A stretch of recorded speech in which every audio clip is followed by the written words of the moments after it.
I was sitting in the observer tier when they read the authorization into the record. The Sovereign Compact's chamber holds 312 seated delegates across 9 ascending arcs of polished black stone, and on the morning they voted to strike Earth, every seat was filled. I had been in that room before, twice as an aide, once as a courier, and once, years earlier, as part of a delegation that had stood on the floor below and tried to negotiate a resupply corridor near the Vethara border. This time I was there as a retired officer, credentialed as a civilian observer, which meant I sat behind the amber rail on the 4th tier and kept my hands folded in my lap and said nothing at all. The session had been in progress for 40 minutes before they got to Earth. High Counselor Dravan, the Compact's ranking voice, a Sereth elder whose translated speech always arrived a half-second late through the chamber's audio system, read the authorization in the flat, procedural cadence of a body that had already decided. The language was precise. Earth's defensive posture had been assessed. Earth's fleet inventory had been catalogued. Earth's engagement history across 4 contested sectors had been reviewed, scored, and weighed against the Compact's interests.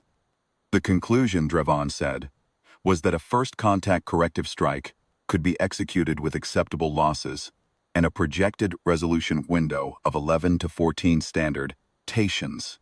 11 to 14 rotations. I wrote the phrase in my notebook and drew a small line under it.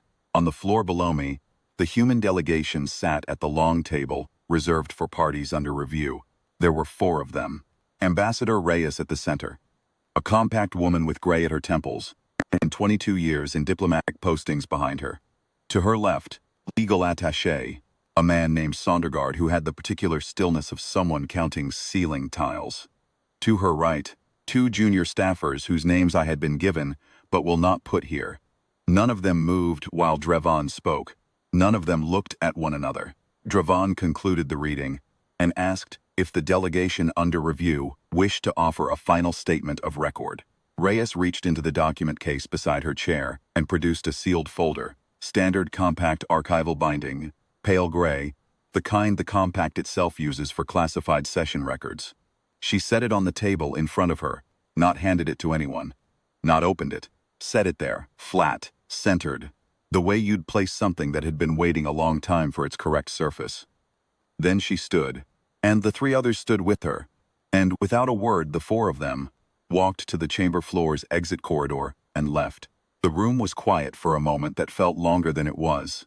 One of the junior counselors, a Pelhari delegate named Vath, whom I recognized from the Vethara sessions, leaned across to the counselor beside him and said something I couldn't hear. The counselor beside him looked at the sealed folder on the table and did not respond. Dravan called for the vote. It passed unanimously, 312 seats, 312 in favor. The authorization was logged, stamped, and entered into the session record. Dravan set down the formal stylus and looked out across the chamber with the expression of a body that has concluded its business cleanly. Then, the floor aide walked to the table and picked up the folder Reyes had left. I watched him carry it to the counselor's bench. Dravan take it, break the seal, and open it. Watched the High Counselor's secondary eyes, the lateral pair, which the Sereth cannot control, slide open wider than I had ever seen a Sereth's lateral eyes go. He passed it to the counselor on his left without speaking. That counselor passed it to the next. By the time it reached the 4th seat along the bench, the chamber had begun to notice that something was moving through the senior row, and that none of the faces receiving it were resuming their baseline expression afterward. I leaned forward against the amber rail. What Reyes had left on the table was not a statement of record. It was not a protest, not a legal filing, not a request for extended deliberation. It was Earth's own engagement history. The complete version, the one our diplomatic service had been submitting to the Compact's Intelligence Bureau in redacted form for 11 years. The redactions had been removed. The Compact's assessment of Earth's fleet had been built on those redacted submissions, every vessel count, every engagement outcome, every listed loss. For 11 years, our service had submitted accurate documents from which certain columns had been removed. The columns covering reserve formations, the columns covering vessels that operated outside registered patrol corridors, The columns covering engagements in sectors the compact had not yet catalogued as contested, not falsified, redacted.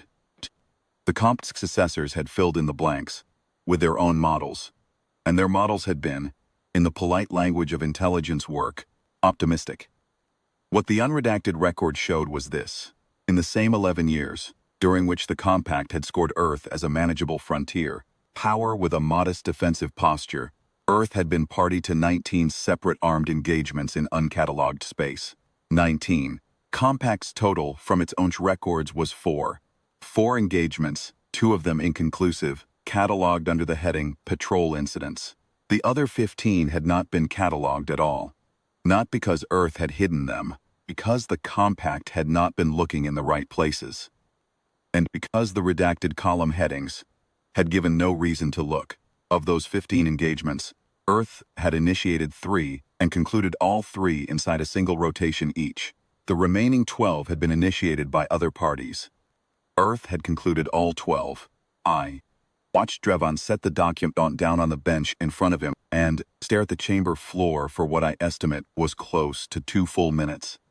Authorization vote was still logged in the session record. The stylus was still where he had set it.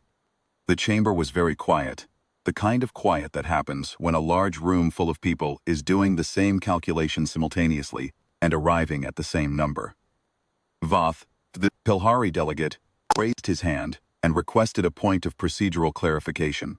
He wanted to know whether an authorization logged in the session record could be placed under administrative review pending the emergence of new, material evidence. Drevon said it could. Voth asked how long such a review typically required. Drevon said there was no standard duration. It depended on the complexity of the new evidence. He did not look up from the document when he said it. The session was recessed within the hour. The authorization was placed under administrative review before the chamber lights were dimmed. I gathered my notebook and my credentials and walked out through the observer corridor and down the long exterior ramp to the transit platform below, where I sat on a stone bench and watched the compact's administrative wing across the plaza for a while. Its upper windows were lit. They stayed lit through the evening. I reached Reyes by comm 2 days later. She was already aboard the transit vessel back to the relay point, too, and the connection was poor, and she said very little because there was very little that needed saying.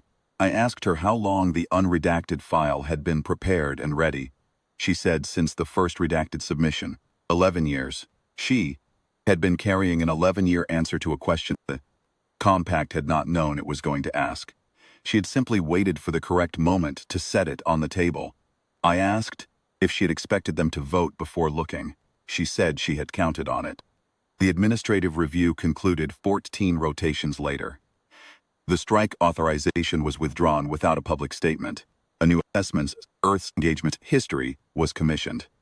I was told, channels, that the reassessment took considerably longer than 11 to 14 rotations to complete.